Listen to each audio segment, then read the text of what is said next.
Hey Boo, are you enjoying the hike? Yes, you are. Hello again, astronauts. Right now, I am hiking through the Deschutes National Forest, looking down at the Three Sisters in Oregon, part of the Cascade mountain range. Behind me is Mount Bachelor, another volcano great for skiing and ziplining. And mountain biking. Like all of the Cascades, the Three Sisters are volcanoes. But how do volcanoes form? How do lava flows like that come to be? Welcome to Bad Astra.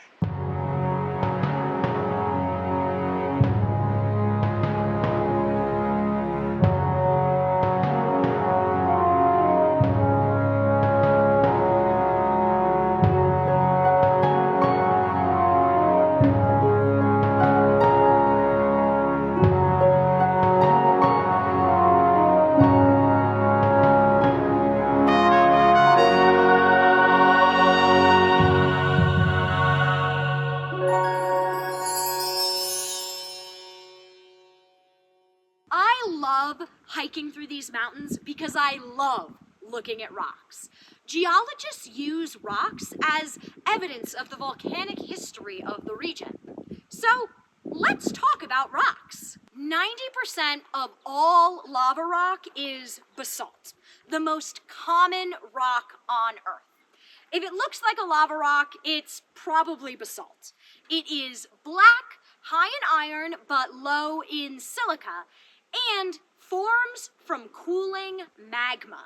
When this volcano last erupted, long before the Oregon Trail, which we're currently on, this entire expanse was a sea of molten lava, slowly freezing as it hit the cooler temperatures of the air. So, you can see the freezing patterns of this basalt! Oh, who's a good girl? Are you climbing the lava? Yes, you are climbing the lava. The lava I'm standing on right now is called lava, a rocky, jagged, basaltic lava, as opposed to Pahoahoa lava, which is much more smooth in character. Are you eating? I have to figure out how many calories are in it for science. Yes, that's the kind of lava I'm trying to figure out. So which volcanic rock would you say tastes best? Cinder, basalt, obsidian, tuff? Hummus. Hummus. Yeah, it's got a crunch to it, kind of like a good ruffled potato chip. That makes sense. Yeah, it's actually a common diagnostic test in the field. If you want to know whether a handful of dirt has volcanic ash, you just put it in your mouth and if it crunches like broken glass, it's got volcanic ash, which is just pulverized pumice. Ah. So I've tasted it many times. Do you have good dental insurance? I don't tell my dentist that I do that. Pretty sure they would stop seeing me. I also make my students sign a liability waiver before they start chewing on the pumice. Ah, okay. I like the idea of you going to the dentist and they'll be like, are you flossing? Maybe. Did you stop eating rocks? No. Not all of the lava hardened at the same time. While parts of this lava lake cooled and hardened, other parts remained molten due to heat and, like rivers, moved through channels, leaving behind these lava tubes for us to climb down in. Eris, are you taking that rock with you? This is my husband, Rockman Rockefeller. What?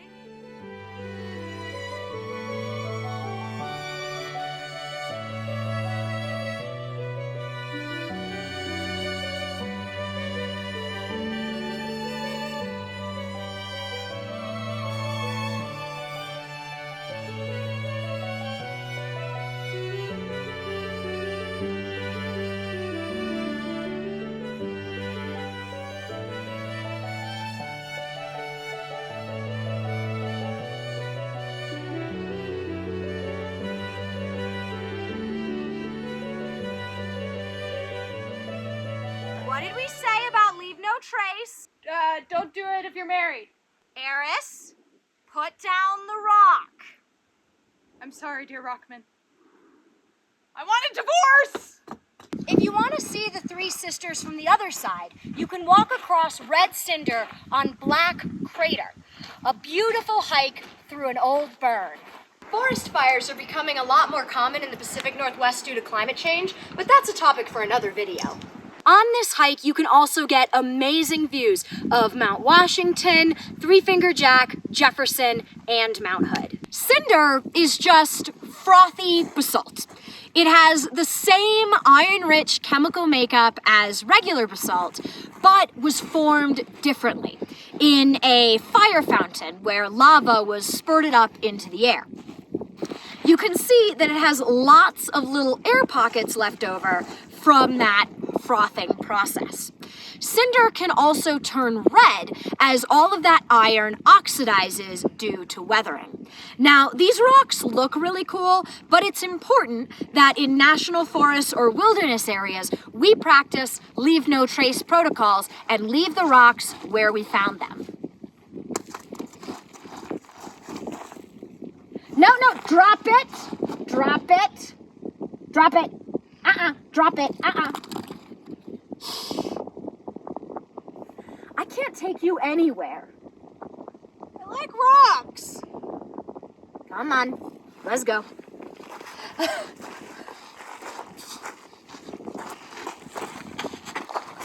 What goes on in the mountain stays on the mountain, if you know what I mean. Eris, are you cheating on Pluto? No, we have an open relationship. I just happened to find some rocks. It's a vacation fling. It's just a fling. I'm not emotionally attached. I mean, I'm planning on not getting him. No. I swear that I am emotionally available. If cinder has the same chemical composition as basalt, which is high in iron, and that means basalt is high in iron, and basalt gets weathered too, why does the cinder get oxidized more or maybe faster than the basalt? Yeah, so for oxidation to happen, you need oxygen, but it also is a lot easier if you have still molten stuff. So if it's still hot and gooey, it's much easier for that oxidation to happen. So like this stuff right here, when it cooled, there was no oxygen available because this was the inside of a lava flow. Sure, it's touching oxygen today, but it's pretty non-reactive. It's just cold rock. The cinders, on the other hand, as you said, they're frothy lava. When they're frothing, they're touching the air. Air's got oxygen. So that oxidation is basically happening as they're cooling, which is why we said did, not does. So that red cinder was red cinder pretty much when it cooled. Okay, so when a rock rusts, it's while it's cooling. You give this another 10 million years, it'll get red. Okay, so it just rusts a lot slower when it's cold. Yeah. But what about the dragon glass? You promised me the dragon stone. Obsidian is also black, but shiny. What, is that a special kind of basalt or something? Actually, no. Obsidian is rich in silica and is actually a natural glass formed by magma, which cools so rapidly that crystal structures don't form. Because of its glass rather than crystal structure, obsidian can be broken down into finer tips than surgical steel, and some surgeons use obsidian-tipped scalpels for that reason. Astra, please get out of here. I'm in the middle of a ceremony. Sorry. Do you want me to? Yeah, if you could just, I'll just. leave for a bit. Okay. Bye. Can you explain how obsidian is different from basalt from a structure standpoint? The way obsidian cools, the molecules in it don't have time to organize into a crystal lattice, meaning there's no organization, it's random. I used to play a game with little kids to teach them this, so I think it's actually a better description.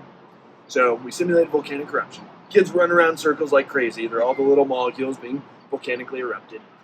And normal cooling behavior, I say like, okay, organize yourselves by hair color. And all the brown-haired kids and all the black-haired kids and all the blonde-haired kids organize themselves by hair color. Great. Now that's what a normal rock looks like. It's had time to cool. It's had time to organize. Obsidian, as they're running around like crazy in the middle of a volcanic eruption, I just yell, freeze! and you just have chaos. That's what obsidian is. All those molecules never get a chance to organize themselves. So that's why we call it glass. Glass, if you know the technical term, it's an amorphous solid. It just means it's pure chaos. There's no organization whatsoever. But I noticed that on the internet, when people try to blow obsidian as glass, it doesn't work out. Any idea why? I think it's the Earth laughing at us.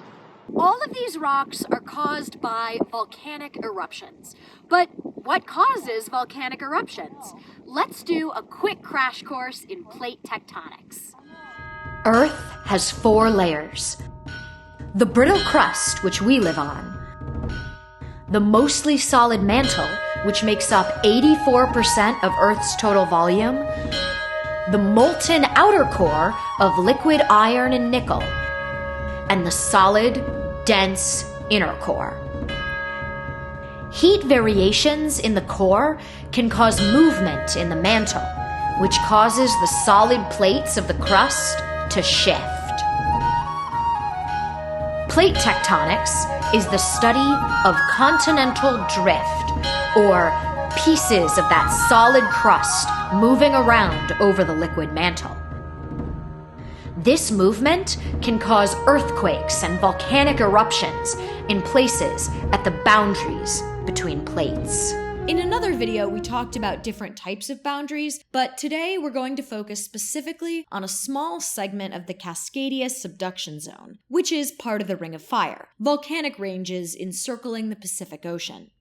Subduction occurs at convergent plate boundaries, where plates collide and the edge of the denser plate sinks below the other. On the coast, the dense ocean Juan de Fuca plate subducts under the buoyant North American plate, and a deep seafloor trench is created, along with the nearby Cascade Volcano range. This subduction pushes ocean bottom rock and wet sediment down towards the mantle, where there's a lot more heat and pressure. About 100 kilometers down, this heat and pressure is enough to expel that water from the wet ocean rock upwards. As that water rises into the North American plate, it lowers the melting temperature in the hot mantle rocks in the plate above, causing them to melt. This newly melted molten rock, or magma, slowly rises to the surface and eventually erupts as the Cascade Volcanos. Cinder cones, like Black Butte, are formed from ashfall from volcanic eruptions. They are perfectly round and often have a crater at the top, so you can think of them as looking like giant pimples. Hold on, are we doing a collaboration with Dr. Pimple Popper then? No, there's no way she'd call us back up. Can we still go up and pop the mountain? Why do you have CC? Don't worry about it. No.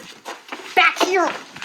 Shield volcanoes like Belknap Crater, Mount Washington, Mount Bachelor, and North Sister are made up of many layers of lava flows. Despite being a shield volcano, Mount Washington is tall and pointy now, due to hundreds of thousands of years of erosion.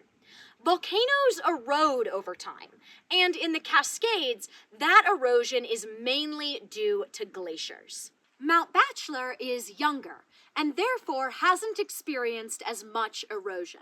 Glaciers also tend to form at higher elevations where it's colder. So even though Black Butte is likely a lot older than Mount Washington, it still kept its shape because it's a lot lower down, and glaciers haven't had the opportunity to form and erode it nearly as much as they've had on Mount Washington, which is much higher up. So, volcanoes at lower altitudes in the Cascades tend to keep their shape a lot longer. Hold on, I need to get a picture of this stupid looking cat.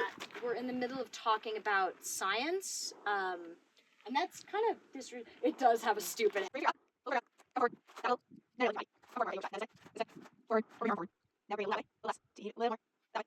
Right there. Is she touching the top of the stupid? She's touching the stupid hat. Yes!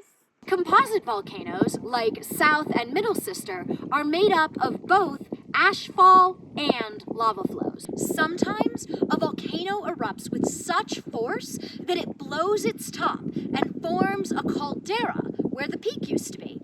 A crater is any large hole in the ground. A caldera specifically is the result of a catastrophic volcanic eruption that caused a mountain to collapse in on itself. Generally, volcanoes are mountains that form over large magma chambers. Now, if that magma chamber erupts and empties out, there's nothing left to support that mountain. So, the mountain can collapse into the nothingness void beneath it, creating a caldera. Hey, Eris, are you paying attention? It's really pretty. Yes, it's very pretty. What's the red though? The red stripies. Oh, that's oxidized iron. Rusty basalt. Nice. Welcome to No Name Lake. We are inside of the Broken Top Caldera. Broken Top Mountain used to be the tallest mountain in the Three Sisters Wilderness area. Until one fateful afternoon between 150 and 300,000 years ago when Broken Top Mountain had a really bad day. A much more well-known caldera is Crater Lake, which formed when Mount Mazama erupted around 7,700 years ago, in the most explosive eruption in the Cascades during the last million years. The Klamath people lived in the area at the time and passed down the story of the eruption through generations. In Crater Lake, Wizard Island is a cinder cone volcano which is built up inside of the caldera. Volcanoception. Is this where I get my sacred quest for the dragon rocks? No. It's just the name. Take the writer into nature and she goes fully feral. It is the writer's way. Ralph Waldo Emerson would be so proud with his transparent all-seeing eye. Okay, what is that? It's a transcendentalist metaphor that he used in his writing. It's really famous. Okay. Isn't it lovely, though, to end a hike at a beautiful alpine lake? Yeah, but I kind of wonder what's over that ridge. No, wait, no.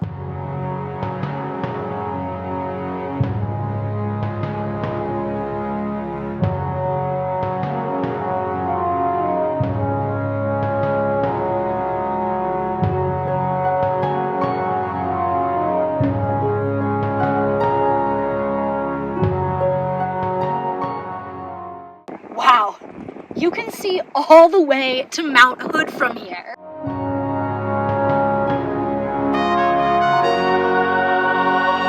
Okay, back on me.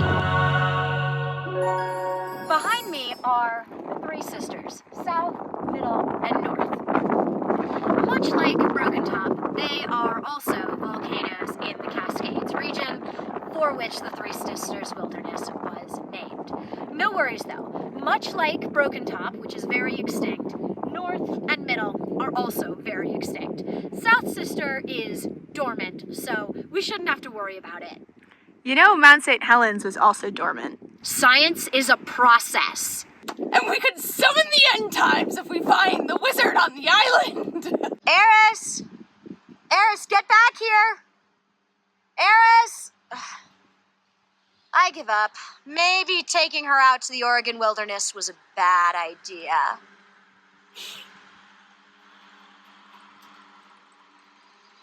Oh, and she's gone. If you were a transparent, all-seeing eyeball, you would have seen this coming.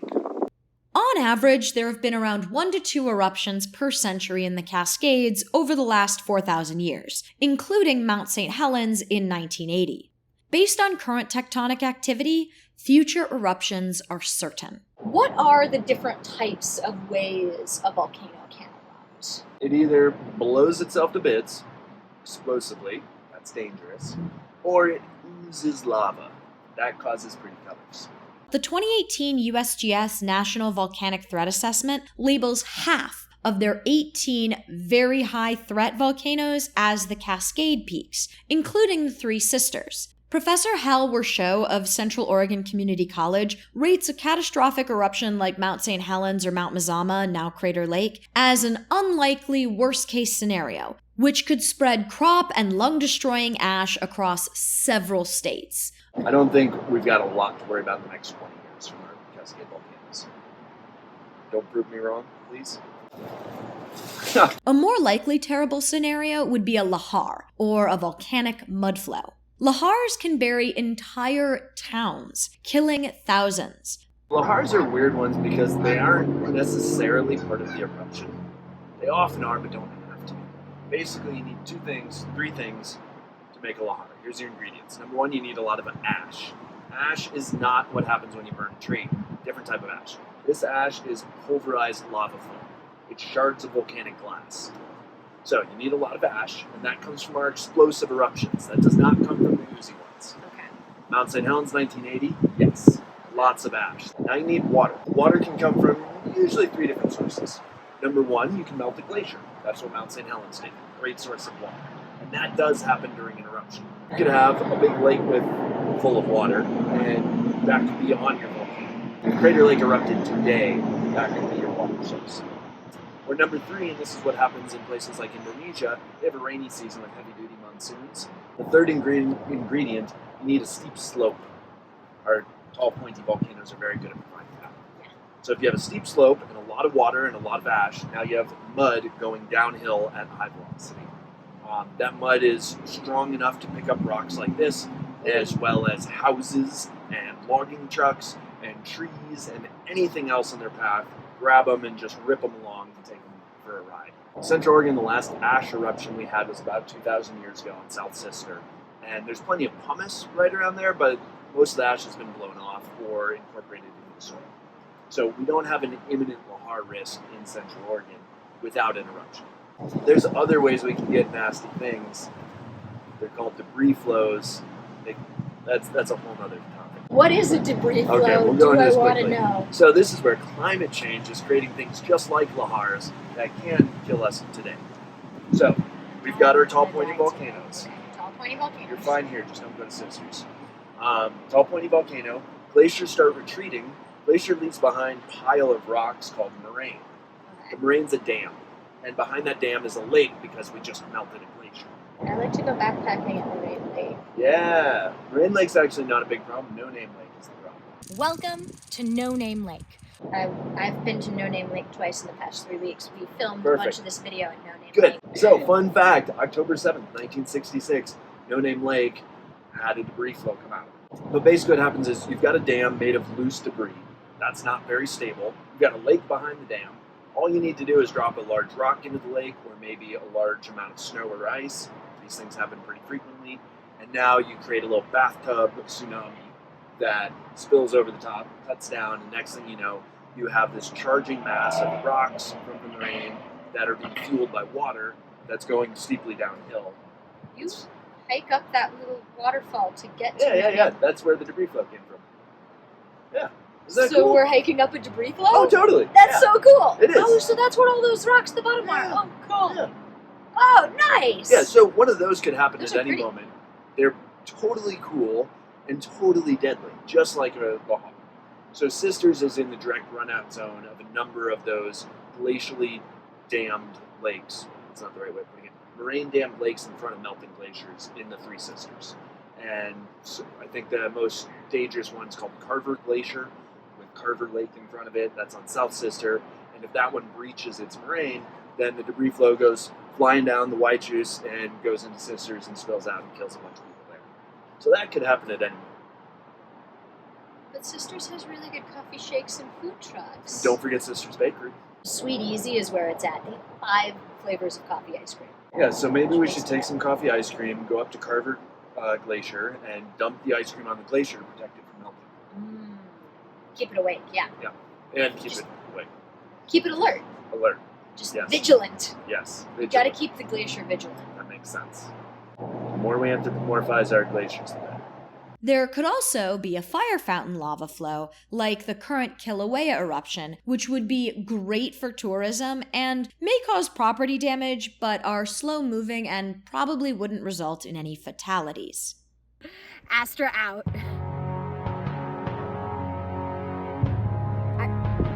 Are you eating? Are you eating the rusty, frothy basalt? I put dental insurance. Down. Down. All the way down. Astra. Ad Astra. To the stars. To the stars.